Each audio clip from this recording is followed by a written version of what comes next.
அழகே அழகு சீரியல்ல அடுத்த வர எபிசோட்ல நம்ம மலரும் பாக்கியராஜ் அவங்க அம்மா அவங்க தம்பி எல்லாருமே வந்து பார்த்தீங்கன்னா பொண்ணு பார்க்கறதுக்காக ஒரு இடத்துக்கு போகிறாங்க. ஆல்ரெடி அந்த பொண்ணு வந்து அவரோட அண்ணன் வந்து நம்ம தங்கராஜ் கூட வேலை பார்க்குறவர் தான்.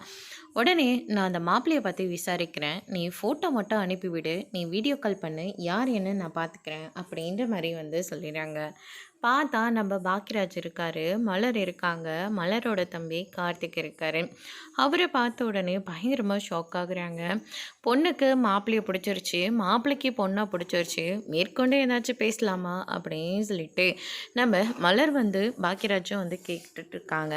அப்போ வந்து பார்த்திங்கன்னா பொண்ணோட அண்ணன் இருந்துட்டு, கொஞ்சம் டைம் கொடுங்க, நீங்கள் வீட்டுக்கு போங்க, நாங்கள் சொல்லி அனுப்புகிறோம் அப்படின்ற மாதிரி வந்து சொல்லிடுறாங்க. என்னடா இது நல்ல குடும்பம் தானே, நம்ம ஓகே சொல்லிடலாமே அப்படின்னு சொல்லிட்டு பொண்ணோட அப்பா அம்மா வந்து சொல்லிட்டு இருக்காங்க. அப்பா கொஞ்சம் பொறுமையாக இருங்கப்பா, எடுத்துடனே மாப்பிள்ளைக்கு எப்படிப்பா பொண்ணை கொடுத்துட முடியும், பிடிச்சிருச்சுன்னா போதுமா, நம்மளும் அக்கம் பக்கம் எல்லா இடத்துலையும் விசாரிக்கணும் இல்லையா அப்படின்ற மாதிரியே சொல்லிடுறாங்க. அவரை சொல்கிறதும் சரிதானே, நீங்கள் விசாரிச்சுட்டே பொண்ணை கொடுங்க அப்படின்னு சொல்லிட்டு அங்கேருந்து அவங்க எல்லாரும் கிளம்பி போயிடுறாங்க. அதுக்கடுத்து தான் வந்து பார்த்திங்கன்னா நம்ம தங்கராஜா அந்த இடத்துக்கு வராங்க. தங்கராஜா பார்த்தோன்னே பாக்கியராஜ் எல்லாருமே பயங்கரமாக ஷாக் ஆகுறாங்க.